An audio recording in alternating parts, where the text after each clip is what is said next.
O senador Paulo Paim está em toda a mídia brasileira hoje. É bom que aqui a gente repercuta nessa sessão do Senado, do plenário, na sessão do plenário do Senado Federal, as visitas estranhas feitas pela senhora Luciene Barbosa Faria, que é a esposa do chamado Tio Patinhas, que é o líder do PCC, ela que é conhecida como a dama do tráfico de drogas, e circulou de forma muito serelepe aí, dentro dos ministérios do Brasil.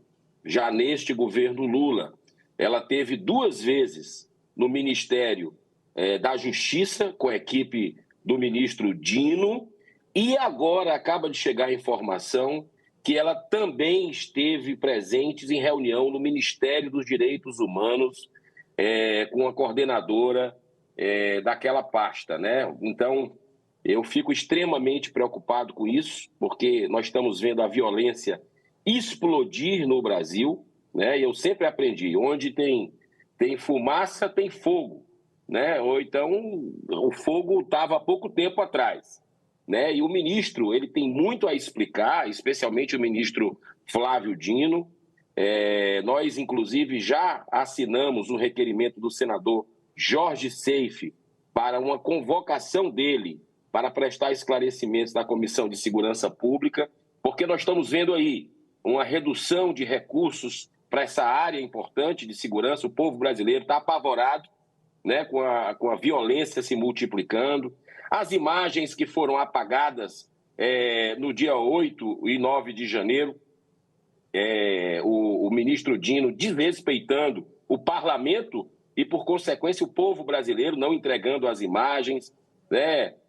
Fugindo de convites do parlamento, especialmente lá na Câmara dos Deputados, indo ao Complexo da Maré, uma blindagem completa na CPMI, e agora esse encontro com a dama do crime. Então, é um histórico muito pesado que a gente precisa de esclarecimentos imediatos. Eu assinei, outros colegas estão assinando também, está aí no CEDOL, para que a gente possa ouvir o ministro Flávio Dino diante de toda essa situação. E vou também estender o convite para o ministro Silvio Almeida, para entender o que essa senhora estava fazendo no Ministério dos Direitos Humanos do governo Lula no Brasil.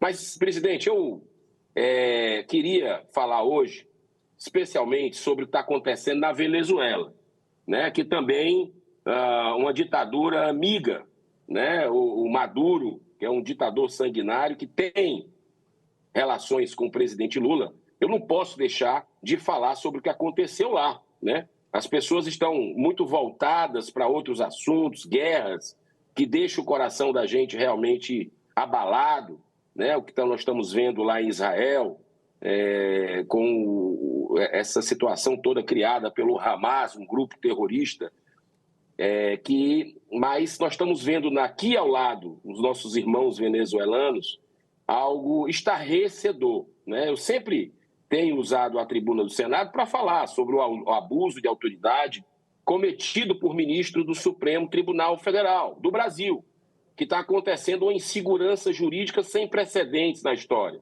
Decisões que eles mudam como vento, liberam corruptos, prendem e vão atrás de caçar a liberdade de expressão dos brasileiros, parlamentares foram presos, jornalistas com passaporte bloqueado. Nós estamos vendo um terror acontecendo no Brasil, na livre opinião, uma ditadura aí sendo ensaiada na nossa nação a partir do judiciário, que agora está alinhado com o governo Lula. Mas eu quero falar sobre um grande abuso também da Suprema Corte de Justiça do país vizinho, né, da Venezuela. Foi suspensa, olha só, a validade dos resultados das primárias realizadas pelos partidos de oposição daquele país, visando escolher um único nome para disputar as próximas eleições presidenciais. E a ex-deputada Maria Corina Machado obteve 92% dos votos. Quer saber o que aconteceu com ela depois desses 92%? Eu vou tentar explicar aqui a escandalosa decisão que faz uma analogia com a decisão de um campeonato de futebol. É como se um dos times só aceitasse fazer o jogo decisivo se pudesse escalar o time adversário. É uma aberração jurídica, política e principalmente moral do governo ditatorial, sanguinário, que está levando o povo venezuelano na miséria, né? Com todo tipo de abuso de direitos humanos que se possa existir, a gente vê nesse país. E o Brasil calado, ou muitas vezes conivente com isso, quando estende um tapete vermelho, dando honras de Estado para esse ditador logo nos primeiros meses do governo Lula. Foi isso que o Lula fez no início do seu governo. Maria Corina, a principal líder oposicionista do ditador Nicolás Maduro, fundadora da Frente Nacional Venezuelana, foi convidada a comparecer no dia 12 de setembro na Comissão de Segurança Pública do Senado Federal. Foi até um convite do senador Sérgio Moro. Ela, além de ter sido inabilitada pela Justiça para disputar as eleições em seu país por 15 anos, está também proibida de viajar para outros países. Por isso, nós, senadores brasileiros, só pudemos ouvi-la no dia 12 de setembro último, através de videoconferência. Ao invés da política externa do governo Lula tentar mediar esse grave atentado à democracia na venezuelana, não podemos esquecer do que está sendo feito em relação à Argentina, outro país vizinho que vive uma profunda crise econômica conduzida pelo desastroso governo de Alberto Fernandes. Lula, para ajudar seu amigo, vem tentando viabilizar empréstimos de mais de $1 bilhão. Vou repetir, você que está em pé se sente, brasileiro, brasileira, minha amiga. $1 bi, B de bola e de índio, $1 bilhão, junto ao Banco de Desenvolvimento da América Latina e também junto ao Banco de Desenvolvimento dos BRICS, presidido, sabe por quem? Pela ex-presidente Dilma Rousseff, do PT. Mas, apesar disso, o candidato Javier Milei, da coalizão La Libertad, está à frente em todas as pesquisas da disputa pelo segundo turno, com Sérgio Massa, o ministro da Fazenda, que conduziu política econômica que destruiu a economia desse país vizinho dos nossos irmãos argentinos. Como a diferença nas pesquisas é pequena, a tendência é se repetir a mesma polarização ocorrida no Brasil. Esperamos que no próximo dia 19 de novembro, agora, no próximo final de semana, nossos irmãos argentinos possam ter melhor destino que nós, brasileiros, fazendo a escolha certa, né? E Lula, assim como é complacente, né? A gente vê declarações dúbias em relação ao terrorismo do Hamas, do grupo Hamas, né? Também se cala diante de tantas arbitrariedades da cruel ditadura praticada na Venezuela. Aquela velha história, dize-me com quem andas, que eu te direi quem és. Nós precisamos, senhor presidente, ser solidários aos nossos irmãos venezuelanos.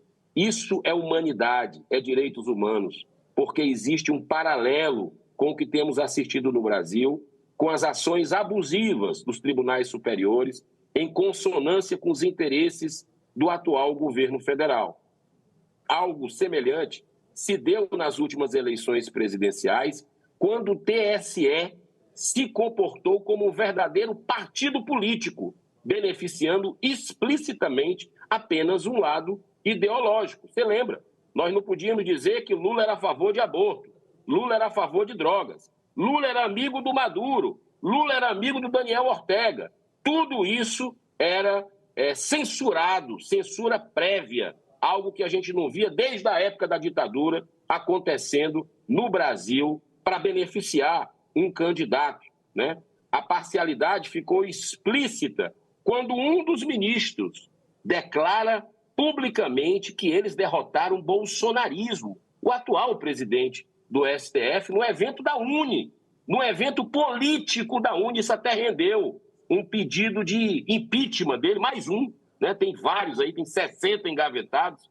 e alguns do senhor Luiz Roberto Barroso, mas esse também aí de um discurso completamente com viés político. Aliás, ele parece aí, até o ex-presidente da França disse agora no mês passado que o Luiz Roberto Barroso parecia um presidente de república, né? Que ele estava preparado, inclusive, para isso. E o discurso, você vê, o discurso das pautas sobre educação, sobre todos os assuntos, é algo estarrecedor, que mostra realmente que tem que tirar a toga e ir para a eleição, e não ficar comandando o país a partir do STF, com o povo brasileiro totalmente alijado disso, que não votou nele para isso.